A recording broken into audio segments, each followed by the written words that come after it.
Welcome back to my YouTube channel. ಇವತ್ತು ಬೆಳಗ್ಗೆಯಿಂದನೇ video ಮಾಡ್ತಾಯಿದ್ದೀನಿ. ಬೆಳಗ್ಗೆ ಅಂದರೆ ಟೈಮ್ ಬಂದು 10:30 ಆಗಿದೆ. ಸೊಪ್ಪಿನ ಸಾಂಬಾರು ಮಾಡೋಣ ಅಂತೇಳಿ ಸೊಪ್ಪಿನ ಸಾಂಬಾರು ಮಾಡ್ತಿದ್ದೀನಿ. ಮತ್ತೆ ಸಾಂಬಾರು ಬೆಳಗ್ಗೆ ಮಾಡ್ತಾಯಿದ್ದೀನಿ, ಯಾಕಂದರೆ ಮತ್ತೆ ನಾಳೆ ಫುಲ್ ಬಿಸಿ ಇರ್ತೀವ, ನಾಳೆ ಮಾಡೋಕ್ಕಾಗಲ್ಲ. ಒಂದು ಸ್ವಲ್ಪ ಅನ್ನ ಏನಾದ್ರು ಮಾಡ್ಕೋಬೋದು ಅಂತೇಳಿ ಇವಾಗಲೇ ಸಾಂಬಾರೆಲ್ಲ ಮಾಡಿಟ್ಟು ಮನೆ ಒರೆಸ್ಬೇಕು. ಅಮ್ಮ ಬರ್ತಾ ಇದ್ದಾರೆ, ನೆಲಮಂಗ್ಲ ಹತ್ರ ಇದ್ದಾರೆ, ಇನ್ನೇನು ಬರ್ತಾರೆ. ಅವ್ರನ್ನ ಕರ್ಕೊಂಡು ಮುಕೋಡ ತರೋಣ ಅಂತೇಳಿ ಇವತ್ತು ಹೋಗ್ತಾ ಇದ್ದೀನಿ, ಬುಧವಾರ. ಮುಕೋಡ ಇಷ್ಟು ದಿನ ತಂಜಾವೂರು ಪೇಂಟಿಂಗ್ ತಗೊಳ್ಳೋದಾ ಅಥವಾ ಬೆಳ್ಳಿ ಮುಕೋಡ ತಗೊಳ್ಳೋದಾ ಅಂತ ಕನ್ಫ್ಯೂಸು. ನನಗೆ ಇದು 2ನೇ ಸಲ ನಾನು ಕೂರಿಸ್ತಾ ಇರೋದು. ಫಸ್ಟ್ ಸಲ ಎಲ್ಲೋ ಫೇಸ್ ಬರುತ್ತಲ್ಲ ಮಣ್ಣಿಂದು, ಅದನ್ನ ಎತ್ತಿ ಮಾಡಿದೆ. ಈ ಸಲ ತಂಜಾವೂರು ಪೇಂಟಿಂಗ್ದು ಇಡಬೇಕು ಅಂತ ಸಖತ್ ಆಸೆ ಇತ್ತು. ನಮ್ಮ ಮನೆಯವ್ರು ಅದು ಬೇಡ, ಸುಮ್ಮನೆ ವೇಸ್ಟ್ ಆಗುತ್ತೆ ಅಂತೇಳಿ ಬೆಳ್ಳಿ ತಗೊಳ್ಳೋಣ ಅಂತ ಹೇಳಿದ್ದಾರೆ. ಇವಾಗ ಅಮ್ಮ ಇನ್ನೊಂದು ಅವರ್ ಬರ್ತಾರೆ, ಅಷ್ಟೊತ್ತಿಗೆ ನಂದು ತಿಂಡಿ ಸಾಂಬಾರೆಲ್ಲ ಆಯಿತು. ನಾನು ತಿಂಡಿ ತಿಂದು ಪಾತ್ರೆ ತೊಳೆದು ಮನೆ ಒರೆಸಿ ಹೊರಗಡೆ ಒಂದು ಸ್ವಲ್ಪ ಕ್ಲೀನ್ ಮಾಡೋದಿದೆ. ಎಲ್ಲ ಮಳೆ ಅಂತೂ ಸಖತ್ ಬರ್ತಾ ಇದೆ, ಹೊರಗಡೆ ಒಂದು ಸ್ವಲ್ಪ ಕ್ಲೀನ್ ಮಾಡೋದಿದೆ. ಅದನ್ನು ಕ್ಲೀನ್ ಮಾಡಿ ಸ್ನಾನ ಮಾಡಿಕೊಂಡು ರೆಡಿ ಆಗ್ತೀನಿ. ಅಮ್ಮನ ಕರ್ಕೊಂಡು ಹಂಗೆ ನಮ್ಮ ಮನೆಯವ್ರನ್ನ ಬರೋಕ್ಕೆ ಹೇಳಿ ಬೆಳ್ಳಿ ಮುಕ್ಕೋಡನ ತೊಗೊಂಡು ಬಂದುಬಿಟ್ಟು ಆಮೇಲೆ ತಿಂಡಿ ಮಾಡೋಣ ಅಂತೇಳಿ. ಇವತ್ತು ತಿಂಡಿ ಬಂದು ಚಕ್ಲಿ, ಆಮೇಲೆ ರವೆ ಉಂಡೆ, ಆಮೇಲೆ ಗರ್ಜಿಕಾಯಿ, ಇವು 3 ಮಾಡೋಣ ಅಂತ ಅಂದ್ಕೊಂಡಿದ್ದೀನಿ. ಇವು 3 ಮಾಡೋಕ್ಕಾಗೋದು ಎಷ್ಟು. ಆಮೇಲೆ ನಾಳೆ ಬೆಳಗ್ಗೆ ಎದ್ದು 8 ಗಂಟೆಗೆ ಮಕ್ಕಳು ಆ ಕಡೆ ಕಳಿಸಿದ ತಕ್ಷಣ ಈ ಕಡೆ ಹೋಗೋಣ ಅಂತ. ಚಿಕ್ಕಪೇಟೆಗೆ 2 ತಿಂಗಳಿಂದ ಚಿಕ್ಕಪೇಟೆಗೆ ಹೋಗೋದು ಅಂತ ಪ್ಲ್ಯಾನ್ ಆಗಿ ಹಂಗಿಲ್ಲ. ನಾಳ್ತಿಗೆ ಹಬ್ಬದ ಹಿಂದಿನ ದಿನ ಹೋಗ್ತಾ ಇದ್ದೀನಿ.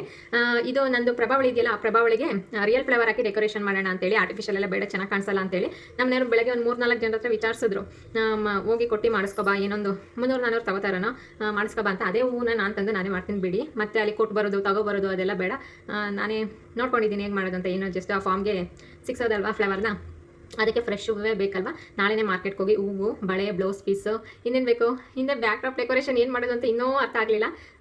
ನೋಡೋಣ ಏನಾಗುತ್ತೆ. ಆಮೇಲೆ ಅದ್ರ ಜೊತೆಗೆ ಇನ್ನೊಂದು ಸ್ವಲ್ಪ ಬೊಕ್ಕೆ ಥರ ಮಾಡಿಡೋಕ್ಕೆ ರಿಯಲ್ ಫ್ಲೇವರ್ನೇ ತೊಗೊಂಡ್ಬರ್ತೀನಿ. ಹೂವೆಲ್ಲ ಎಷ್ಟು ರೇಟ್ ಇರ್ತೋ ಗೊತ್ತಿಲ್ಲ. ಬೆಳಗ್ಗೆ 8 ಗಂಟೆಗೆ ಹೋದರೆ ಹೂವೆಲ್ಲ ಕಮ್ಮಿ ಸಿಗುತ್ತಂತೆ. ನೋಡೋಣ, ಆವಾಗ ಹೂ ತೊಗೊಂಡು ಹಾಗೆ ಬಳೆ, ಬ್ಲೌಸ್ ಪೀಸ್ ಅವೆಲ್ಲ ತೊಗೊಂಡು ಈ ಸಿಲ್ವರ್ದು ಫೇಸ್ ಅಂದರೆ ಅದಕ್ಕೆ ಜ್ಯುವೆಲ್ರಿ ಸೆಟ್ ಮಾಡೋಣ ಅಂದ್ಕೊಂಡಿದ್ದೀನಿ. ಅದೊಂದು ಜ್ಯುವೆಲ್ರಿ ಸೆಟ್ ತೊಗೊಬರ್ಬೇಕು. ಇಷ್ಟೇ ಕೆಲಸ ಇದೆ. ನಾಳೆ ನಾಡ್ದು ಹಬ್ಬ ಅಂತ ಒಂದು ವಾರದಿಂದ ತಲೆ ಕೆಟ್ಟೋಗಿದೆ. ಕುಂತ್ಕೊಂಡ್ರು ಇವಾಗ ಏನು ಕೆಲಸ ಮಾಡೋಣ, ನಾಳೆ ಏನು ಕೆಲಸ ಮಾಡೋಣ, ನಾಡ್ದು ಏನು ಕೆಲಸ ಮಾಡೋಣ, ಇಷ್ಟೊತ್ತಿಗೆ ಪೂಜೆ ಆಗುತ್ತೆ. ಬರೀ ತಲೆ ತುಂಬ ಇದೆ ತುಂಬಿಕೊಂಡಿದೆ. ಪೂಜೆ ಎಷ್ಟು ಗಂಟೆಗೆ ಮಾಡ್ತೀನಿ ಗೊತ್ತಿಲ್ಲ. ನನ್ನ ಬ್ಲೌಸ್ ಪೀಸ್ 2 ಸ್ಯಾರಿ ಇದೆ ಹೊಸದು, ಅದನ್ನು ಕಟ್ ಮಾಡ್ಕೊಬಿಟ್ಟು ಎಡ್ಜಸ್ ಹೊಲ್ಕೋಬೇಕು, ಅದಕ್ಕೂ ಟೈಮ್ ಇಲ್ಲ. ಬರೀ 2 ಡೇಸು ಬರೀ ಕೆಲಸ ಅಷ್ಟು ಕೆಲಸ ಮಾಡಿದ್ದೀನಿ. ಅಮ್ಮ ನೋಡ್ತೀನಿ, ನೆಕ್ಸ್ಟ್ ಈ ವಿಡಿಯೋನ ಹಾಗೆ ಕಂಟಿನ್ಯೂ ಮಾಡ್ಕೊಂಡು ಹೋಗ್ತೀನಿ. ನೀವು ನೋಡಿ, ನಿಮ್ದೆಲ್ಲ ಹಬ್ಬ ಮುಗ್ದು ಆರಾಮಾಗಿ ಕುತ್ಕೊಂಡಿರ್ತೀರ. ನಿಮ್ಗೆ ಏನು ಅನ್ನಿಸ್ತು, ನಾನು ಎಲ್ಲಿ ತಪ್ಪು ಮಾಡ್ತಿದ್ದೀನಿ, ಎಲ್ಲಿ ಸರಿ ಮಾಡ್ತಿದ್ದೀನಿ ಅಂತ ಹೇಳಿ. ಮುಂದಿನ ಸಲ ನಾನು ಅದನ್ನು ಸರಿ ಮಾಡ್ಕೊತೀನಿ. ಇನ್ನು ಅಮ್ಮ ಕೂಡ ಬಂದರು. ನಂಗೆ ಬರಬೇಕಾದ್ರೆ ಗೌರಿ ಹಬ್ಬಕ್ಕೆ ಬಾಗಿಣ ಕೂಡ ತೊಗೊಂಬಂದರು. ಅದನ್ನೇ ದೇವ್ರ ಮನೇಲಿ ಇಡೋಣ ಅಂತೆಲ್ಲ ಎಲ್ಲ ಕೊಟ್ರಲ್ಲ, ದೇವ್ರ ಮನೇಲಿ ಇಡೋಣ ಅಂತ ಹೋದೆ. ಇನ್ನು ಬಂದ ತಕ್ಷಣವೇ ಸಾಂಬಾರು ಮಾಡಿದ್ದೆ, ಅನ್ನ ಇತ್ತು, ಊಟ ಮಾಡಿದ್ರು.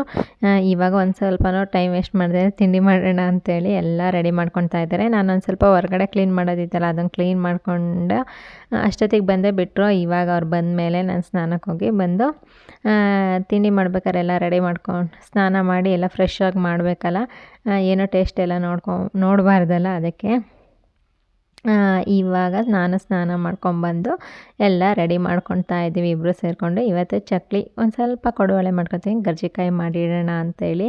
ನೋಡೋಣ ಆದರೆ ಒಬ್ಬಿಟ್ಟಿಗೆ ಹೂರ್ಣನೂ ಮಾಡೋಣ ಅಂತೇಳಿ ಅಂದ್ಕೊಂಡಿದ್ದೀವಿ. ಇಲ್ಲಿ ಚಕ್ಲಿ ಕೂಡ ನಾನೇನು ತುಂಬ ಮಾಡ್ತಿಲ್ಲ, ಪ್ಲೇಟ್ಸಿಗೆ ಜೋಡ್ಸೋಕ್ಕೆ ಒಂದು ಸ್ವಲ್ಪ ಮಾಡೋಣ ಅಂಥೇಳಿ. ಇನ್ನು ಅಮ್ಮ ತಂಗಿ ಬರ್ತಾರಲ್ಲ, ಅವ್ರಿಗೊಂದು ಸ್ವಲ್ಪ ಕೊಡೋಕ್ಕೆ. ನಮ್ಮ ಮನೆಯವ್ರು ಏನಾದರೂ ಊರಿಗೆ ಕೊಡ್ಕೊಳ್ಸೋಕ್ಕೆ ಗರ್ಜಿಕಾಯಿದು ಒಳಗೆ ಹಾಕ್ತೀವಲ್ಲ ಹೂರ್ಣ, ಅದನ್ನು ಕೂಡ ರೆಡಿ ಮಾಡಿ ಇಟ್ಟಾಯಿತು. ಇವಾಗ ಒಬ್ಬರು ಚಕ್ಲಿ ಎಲ್ಲ ಕಲಸಿ ರೆಡಿ ಮಾಡ್ಕೊಳ್ತಾಯಿದ್ದೆ. ನಾನು ಇಲ್ಲಿ ಚಕ್ಲಿಗಳನ್ನ ಮಾಡಿಕೊಂಡು ಹಾಗೇನೆ ಎಣ್ಣೆಯಲ್ಲಿ ಫ್ರೈ ಮಾಡ್ಕೊಳ್ತಾ ಇದ್ದೆ. ಇನ್ನೊಂದು ಸ್ಟವ್ ಇತ್ತು, ಹಾಲಲ್ಲೇ ಕುತ್ಕೊಂಡು ಮಾಡೋಣ ಅಂತ ಅಂದ್ಕೊಂಡ್ವಿ. ಇನ್ನು ಅಡುಗೆ ಮನೆಯೂ ಗಲೀಜಾಗುತ್ತೆ, ಹಾಲು ಕೂಡ ಗಲೀಜಾಗುತ್ತೆ ಅಂತ ಬೇಡ ಅಂಥೇಳಿ ನಮ್ಮಮ್ಮ ಕೆಳಗೆ ಕೂತ್ಕೊಂಡು ಕೋಳುಬಳೆ ಮಾಡಿಕೊಂಡು ಹಿಟ್ಟನ್ನೆಲ್ಲ ರೆಡಿ ಮಾಡಿಕೊಡ್ತಾಯಿದ್ರು. ನಾನು ಈ ಕಡೆ ಚಕ್ಲಿಗಳನ್ನ ಹೊತ್ಕೊಂಡು ಅಲ್ಲೇ ಎಣ್ಣೆಯಲ್ಲೇ ಫ್ರೈ ಮಾಡ್ಕೊತಾ ಇದ್ದೆ. ಇದು ಆಗೋಷ್ಟೊತ್ತಿಗೆ 3 ಗಂಟೆ ಆಗೋಯ್ತು. ಮಕ್ಳನ್ನ ಕರ್ಕೊಂಬರೋಕ್ಕೆ ಅಂತ ಹೇಳಿ ಹೋದೆ. ಅವ್ರನ್ನ ಕರ್ಕೊಂಬಂದ್ಬಿಟ್ಟು ನೆಕ್ಸ್ಟು ಮುಕೋಡೆ ತರೋಣ ಅಂತ ಹೇಳಿ ಹೋದ್ವಿ. ತುಂಬ ದೂರ ಏನೂ ಹೋಗಿಲ್ಲ, ನಮ್ಮ ಮನೆ ನಿಯರ್ ಹತ್ರ ಇರೋ ಜ್ಯುವೆಲ್ರಿ ಶಾಪಿಗೆ ಹೋದ್ವಿ. ಮುಕೋಡ ತಗೋಬೇಕಾದ್ರಂತೂ ಕೆಲವು ಮುಕೋಡ ಲಕ್ಷಣ ಇರುತ್ತೆ, ಕೆಲವು ಮುಕೋಡ ಲಕ್ಷಣ ಇರಲ್ಲ. ಅದಕ್ಕೆ ನೋಡಿ 1 ಅವರ್ ಹೆಚ್ಚು ಕಮ್ಮಿ 3/4 ಗಂಟೆ ತನಕ ನೋಡ್ತಾನೇ ಇದ್ವಿ. ಆಮೇಲೆ ಬೇರೆ ಜ್ಯುವೆಲ್ರಿ ಶಾಪಿಗೆ ಹೋಗಿ ಆರ್ಡ್ರ್ ಕೊಟ್ಟು ಬಂದಿದ್ದೀವಿ. ನಮ್ಗೆ ಇನ್ನೂ ಒಂದು ಸ್ವಲ್ಪ ದೊಡ್ಡ ಸೈಜಿನ ಬೇಕಿತ್ತು, ನಾಳೆ ಗುರುವಾರ ತಗೋತೀವಿ ಅಂತ ಹೇಳಿ ಆರ್ಡ್ರ್ ಕೊಟ್ಟು ಬಂದ್ವಿ. ನಾಳೆ ತರಿಸ್ತೀವಿ ಅಂತ ಹೇಳಿದರು. ಅಲ್ಲಿಂದ ಬಂದಾದಮೇಲೆ ರವೆ ಉಂಡೆ ಮಾಡೋಣ ಅಂಥೇಳಿ ರವೆನ ಇಲ್ಲಿ ಹುರಿದು ರೆಡಿ ಮಾಡ್ಕೊತಾ ಇದ್ದೆ. ಲಾಸ್ಟ್ ಟೈಮು ಚಿರೋಟಿ ರವೆಲಿ ಮಾಡಿದ್ನಲ್ಲ, ಈ ಸಲ ರವೆ ಉಂಡೆಲ್ಲ ಜಾಸ್ತಿ ಮೀಡಿಯಮ್ ರವೆಲೇ ಮಾಡೋದಲ್ವ, ನಾನು ಮೀಡಿಯಮ್ ರವೆಲೇ ಮಾಡೋಣ ಅಂಥೇಳಿ ರವೆ ಉಂಡೆ ಕೂಡ ರೆಡಿ ಮಾಡಿಕೊಂಡೆ. ಇದು ಬಂದು ನೆಕ್ಸ್ಟ್ ಡೇ. ನಿನ್ನೆ ಎಲ್ಲ ತಿಂಡಿನೂ ರೆಡಿ ಮಾಡಾಗಿತ್ತು. ಇವತ್ತು ಬುಧವಾರ, ಕೆ ಆರ್ ಮಾರ್ಕೆಟ್ಗೆ ಹೋಗೋಣ ಅಂಥೇಳಿ, ಫ್ಲವರ್ಗಳನ್ನ ತರೋಣ ಅಂಥೇಳಿ ಏನೇ ಎಲ್ಲ ಕೆಲಸ ಮಾಡಿ ಮಕ್ಕಳನ್ನ ಕಳಿಸಿ ಹೋಗೋತ್ತಿಗೆ ನಮಗೆ ಮನೆಯಿಂದ ಹೊರಡೋತ್ತಿಗೆ 9 ಗಂಟೆ ಆಗೋಯ್ತು. ಬೇಗ ಹೋಗ್ಬೋದು ಅಂಥೇಳಿ ಮೆಟ್ರೋದಲ್ಲೇ ಹೋಗೋಣ ಅಂಥೇಳಿ ನಾನು ಅಮ್ಮ ಮೆಟ್ರೋದಲ್ಲೇ ಹೋಗ್ತಾಯಿದ್ದೀವಿ. ಏನು ತರ್ತೀವಿ ಏನು ಬಿಡ್ತೀವಿ ಅಂತ ಗೊತ್ತಿಲ್ಲ. ಫಸ್ಟ್ ಟೈಮ್ ಕೆ ಆರ್ ಮಾರ್ಕೆಟ್ಗೆ ಹೋಗ್ತಾಯಿದ್ದು, ಫ್ಲವರ್ ಮಾರ್ಕೆಟ್ಗೆ ಹೂ ತರೋಣ ಅಂಥೇಳಿ. ನನಗೆ ಎಲ್ಲಿದೆ ಅಂತಲೂ ಕೂಡ ಗೊತ್ತಿಲ್ಲ, ಕೇಳ್ಕೊಂಡು ಹೋಗಬೇಕು. ಒಂದು ದಿನವೂ ಹೋಗಿಲ್ಲ. ಆಲ್ಮೋಸ್ಟ್ ನಾವೆಲ್ಲ ನಾರ್ಮಲ್ ಇಲ್ಲಿ ದಾಸರಳ್ಳಿ ಅಥವಾ ನಮ್ಮ ಮನೆಯವ್ರು ತಗೊಂಬರ್ತಾರೆ. ಈ ಸಲ ಅಲ್ಲಿ ನನಗೆ ಡೆಕೋರೇಷನ್ ಮಾಡೋಕ್ಕೆ ಫ್ಲವರ್ ಬೇಕಿತ್ತಲ್ಲ, ಆ ಐಡಿಯಾದಲ್ಲಿ ಕೆ ಆರ್ ಮಾರ್ಕೆಟ್ಗೆ ಹೋಗೋಣ ಅಂತ ಪ್ಲ್ಯಾನ್ ಮಾಡಿದ್ದು. ಏನು ಮಳೆ ಅಲ್ವಾ, ಕೆ ಆರ್ ಮಾರ್ಕೆಟ್ ಸಖತ್ತು ಗಲೀಜು, ಓಡಾಡೋಕ್ಕಾಗ್ತಿಲ್ಲ. ಆಮೇಲೆ ನಾವು ಫಸ್ಟ್ ಟೈಮ್ ಹೋಗಿದ್ರಿಂದ ನಮಗೆ ಯಾವ ಥರ ತಗೋಬೇಕು ಅನ್ನೋ ಪ್ಲ್ಯಾನ್ ಕೂಡ ಇಲ್ಲ. ನಾವು ಹೋಗೋತ್ತಿಗೆ 10 ಗಂಟೆ ಆಗಿತ್ತಾ, ಏನು ಅಂದ್ಕೊಂಡೋಗಿದ್ದೆ ಅದೆಲ್ಲ ಫ್ಲಾಪ್ ಆಯಿತು. ನನಗೆ ಫ್ಲವರ್ ಕೂಡ ಸಿಗಲಿಲ್ಲ. ಆಮೇಲೆ ನೆಕ್ಸ್ಟ್ ಅದೇ ಒಂದು ಆರ್ಟಿಫಿಷಿಯಲ್ ಫ್ಲವರ್ ತಂದಿದ್ದೀನಿ ಬ್ಯಾಕ್ ಡ್ರಾಪ್ ಡೆಕೋರೇಷನ್ ಮಾಡೋಕ್ಕೆ. ಅದಕ್ಕೆಲ್ಲ 2 ಗಂಟೆ ರಾತ್ರಿಗೆ ಹೋಗ್ಬೇಕಂತೆ, ಅದಂತೂ ಗೊತ್ತಿಲ್ಲ ನನಗೆ. ನೋಡೋಣ ನೆಕ್ಸ್ಟ್ ಟೈಮು. ನಮ್ಮ ಮನೆಯವ್ರು 8 ಗಂಟೆ 9 ಗಂಟೆಗೆ ಹೋಗಿದ್ದಕ್ಕೆ ಅಷ್ಟು ಬೇಗ ಹೋಗ್ತಾ ಇದೆಯಾ, ಹೋಗಿ ನೀನೇ ಬಾಗಿಲು ತೆಗೆಸ್ತೀಯ ಅಂತ ಹೇಳ್ತಾಯಿದ್ರು. ಇವಾಗ ಮಾರ್ಕೆಟ್ಗೆ ಹೋಗಿ ಬಂದ್ವಿ. ನೋಡ್ತೀನಿ ಏನೇನು ತಗೊಂಡಿದ್ದೀನಿ ಅಂತ ತೋರಿಸ್ತೀನಿ ನೋಡಿ. ಏನು ಗೊತ್ತಾ, ಮಾರ್ಕೆಟಲ್ಲಿ ಬರೀ ಮೋಸ. ಹಳೆ ಫ್ರೆಶ್, ಅದು ಗ್ರೌಂಡ್ ಫ್ಲೋರ್ ಬೇರೆ ಅಲ್ವಾ, ನೀಟಾಗಿ ಅಲ್ಲಿ ಬೆಳಕು ಕೂಡ ಇರಲ್ಲ. ಹಳೆ ಹೂವನ್ನೇ ಮಾರ್ತಾಯಿರ್ತಾರೆ, ಅದಕ್ಕೊಂದಷ್ಟು ನೀರು ತುಂಬಿರ್ತಾರೆ. ನಾವು ಮಲ್ಲಿಗೆ ಹೂವು ತೊಗೊಳಕ್ಕೆ ಹೋಗಿದ್ವಲ್ಲ, ಅದಂತೂ ನೀರಲ್ಲಿ ಮುಳುಗಿಸಿ ಜಾಲರಿಲಿ ಸೋಸಿ ಇಡ್ತಾಯಿದ್ರು. ಅದು ಮುಟ್ಟಿದ್ರಂತೂ ಐಸ್ ಕೊರಿದಂಗೆ ಕೊರಿತಾ ಇತ್ತು. ಲಾಸ್ಟಿಗೆ ಅದು ನಮ್ಮಮ್ಮ, ನೀನು ಇಲ್ಲಿಂದ ತಗೊಂಡೋಗೋ ಹೊತ್ತಿಗೆ ಎಲ್ಲ ಬಾಡ್ದಂಗೆ ಆಗೋದು, ಕಪ್ಪಗಾಗೋದು ನಾಳೆ ಅಷ್ಟೊತ್ತಿಗೆ ಅಂತೀನಿ.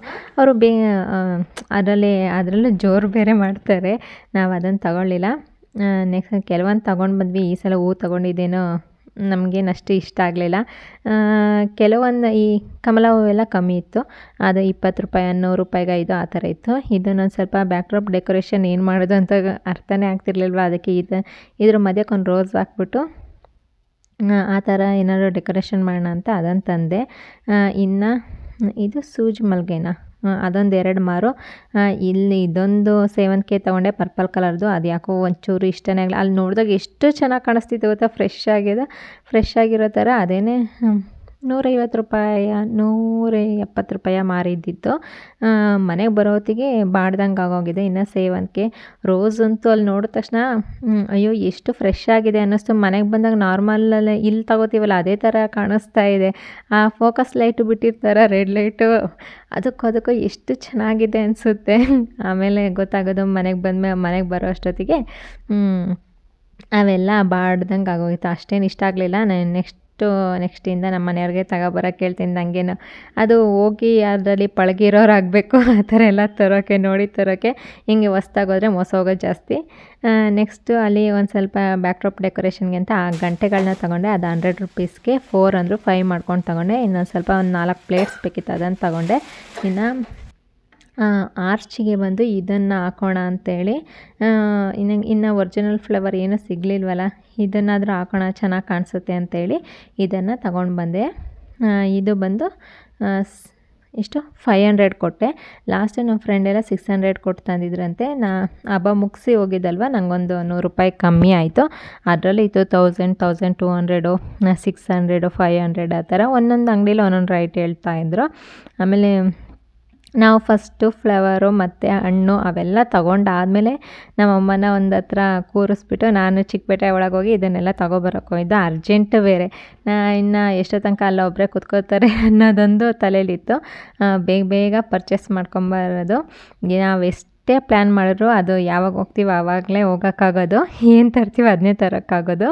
ಈ ಥರ ಹಾಕೋಣ ಅಂಥೇಳಿ ಹಾಕಿ ನೋಡಿದೆ, ತುಂಬ ಚೆನ್ನಾಗಿ ಕಾಣಿಸ್ತಿತ್ತು. ಈ ಸಲ ಇದನ್ನೇ ಹಾಕೋಣ. ದೂರದಿಂದ ನೋಡಿದ್ರೆ ಒರಿಜಿನಲ್ ಫ್ಲವರಲ್ಲೇ ಡೆಕೋರೇಷನ್ ಮಾಡಿದ್ದಾರೆ ಅಂತ ಅನಿಸುತ್ತೆ. ಚೆನ್ನಾಗಿ ಕಾಣಿಸ್ತಿತ್ತಲ್ಲ, ಅದನ್ನೇ ಹಾಕೋಣ ಅಂತ ಅಂದ್ಕೊಂಡಿದ್ದೀನಿ. ಇನ್ನು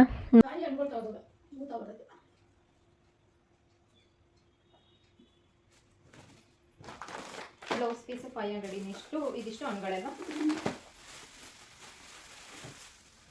ಎಲ್ಲ ಹಣ್ಣುಗಳು.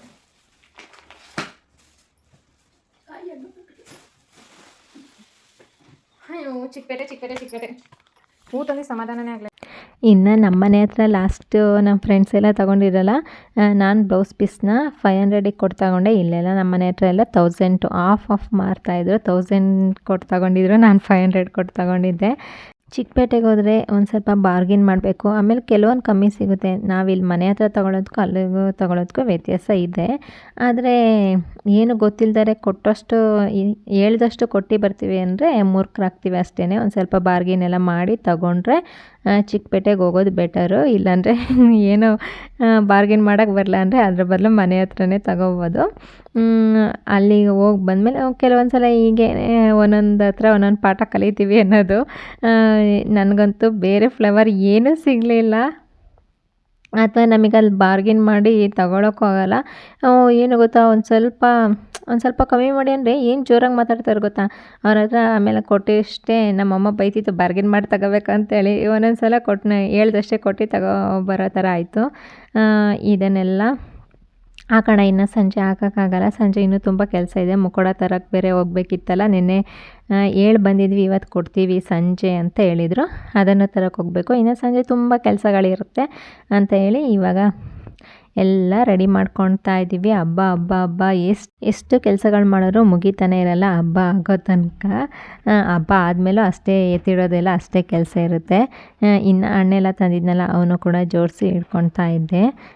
ಇದಲ್ದಲೇ ಆಮೇಲೆ ಲಾಸ್ಟಿಗೆ ನಮ್ಮ ಮನೆಯವರು ಹಬ್ಬದ ದಿನ ಬೆಳಗ್ಗೆ ಮತ್ತೆ ಹೋಗಿ ಸೇವಂತಿಗೆ ಎಲ್ಲ ತೊಗೊಂಡು ಬಂದರು. ಇಲ್ಲಿ ತಂದಿದ್ದು ಫ್ರೆಶ್ ಆಗಿತ್ತು, ಸಾಕಾಗಲಿಲ್ಲ ಅಂತೇಳಿ. ನಾವು ಏನು ಪ್ಲ್ಯಾನ್ ಮಾಡ್ಕೊತೀವಿ ಆ ಥರ ಏನು ನಡೆಯೋದೇ ಇಲ್ಲ. ಏನಾಗುತ್ತೆ ಆಗಲೇ ಅಂತ ನಾವು ಸುಮ್ಮನಿದ್ದು ಬಿಡಬೇಕು. ನಾನು ಏನೇನೋ ಪ್ಲ್ಯಾನ್ ಮಾಡ್ಕೊಂಡಿದ್ದೆ, ಅಥವಾ ನಾನು ಆ ಪ್ರಭಾವಳಿಗೆ ಎಲ್ಲರೂ ಕೊಟ್ಟು ಬಂದಿದ್ದರೆ ಅದನ್ನು ಒರಿಜಿನಲ್ ಫ್ಲೇವರ್ ಎಲ್ಲರೂ ಮಾಡಿಕೊಡೋರು. ನಾನೇ ಮಾಡೋಣ ಅಂತ ಹೋದೆ, ನನಗಂತೂ ಏನು ಫ್ಲೇವರೇ ಸಿಗಲಿಲ್ಲ. ಆಮೇಲೆ ನಮ್ಮ ಫ್ರೆಂಡ್ಸ್ ಹೇಳಿದ್ರು ಇದರಲ್ಲಿ ಮಾಡೋಣ ಅಂತ ಹೇಳಿ. ಬೇಡ ಬಿಡಿ, ತಂದಿದ್ದೀನಿ ಈ ಸಲ, ನೋಡೋಣ ನೆಕ್ಸ್ಟ್ ಟೈಮು ಅಂತ ಸುಮ್ಮನಾದೆ. ಇನ್ನು ನೈಟು ಸ್ಯಾರಿ ಉಡ್ಸೋದನ್ನೆಲ್ಲ ನೆಕ್ಸ್ಟ್ ವೀಡಿಯೋದಲ್ಲಿ ಕಂಟಿನ್ಯೂ ಮಾಡ್ತೀನಿ. ನಿಮ್ಗೇನಾದರೂ ಈ ವಿಡಿಯೋ ಸ್ವಲ್ಪನಾದರೂ ಇಷ್ಟ ಆದರೆ ಪ್ಲೀಸ್ ಲೈಕ್, ಶೇರ್, ಕಮೆಂಟ್ ಮಾಡಿ. ಹಾಗೆ ನನ್ನ ಚಾನಲ್ನ ಸಬ್ಸ್ಕ್ರೈಬ್ ಮಾಡ್ಕೊಂಡು ನೋಡಿ. ಫಸ್ಟ್ ಯಾರಾದರೂ ನನ್ನ ವಿಡಿಯೋ ನೋಡ್ತಾ ಇದ್ದರೆ ಪ್ಲೀಸ್ ಸಬ್ಸ್ಕ್ರೈಬ್ ಮಾಡ್ಕೊಳ್ಳಿ, ಹೀಗೆ ಸಪೋರ್ಟ್ ಮಾಡ್ತಾಯಿರಿ. ಇನ್ನು ನೆಕ್ಸ್ಟ್ ವಿಡಿಯೋದಲ್ಲಿ ಹಬ್ಬಕ್ಕೆ ದೇವರಿಗೆ ಯಾವ ಥರ ಸೀರೆ ಉಡಿಸ್ತೀನಿ ಅನ್ನೋದನ್ನೆಲ್ಲ ಶೇರ್ ಮಾಡ್ತೀನಿ. ಈ ವಿಡಿಯೋ ನೋಡಿದ್ದಕ್ಕಾಗಿ ಧನ್ಯವಾದಗಳು. Thank you for watching. See you next video.